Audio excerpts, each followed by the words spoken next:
A few days ago, on April 29th, Michael Barbaro interviewed Deborah Kamen, the New York Times real estate reporter, on the Daily podcast. The interview was titled, "The Housing Market Has New Rules. Realtors Are Evading Them." Not only do I take issue with the title of the show, I take issue with every point made throughout the podcast.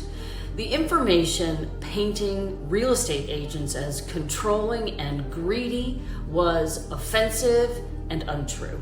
The first point states that the NAR settlement was supposed to lower the price of buying and selling a home across the country. The lawsuit was not about lowering prices for consumers. It was about having transparency in real estate commissions. Sellers sued over sellers paying the listing agent commission and the buyer agent commission.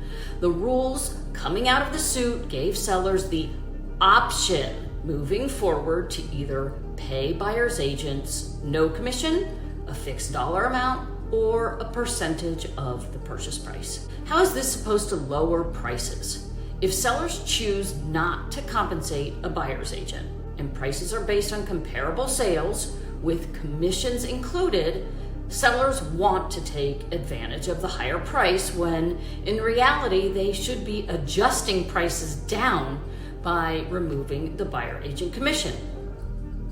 If a buyer then has to pay their agent because the seller isn't compensating, you need to add that into the price, and buyers are either paying the same price as if the seller were paying for the commission, or the buyer would actually be paying more. They would pay twice, the higher price and an additional amount for their agent. What was earth-shattering and a watershed moment is that no one knew how it would play out regarding sellers paying or not paying a commission.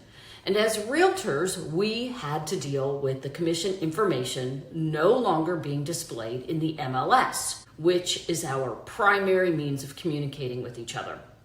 There was fear in the realtor community that selling agents would be flooded with calls from realtors and buyers to find out if the seller was compensating and how much.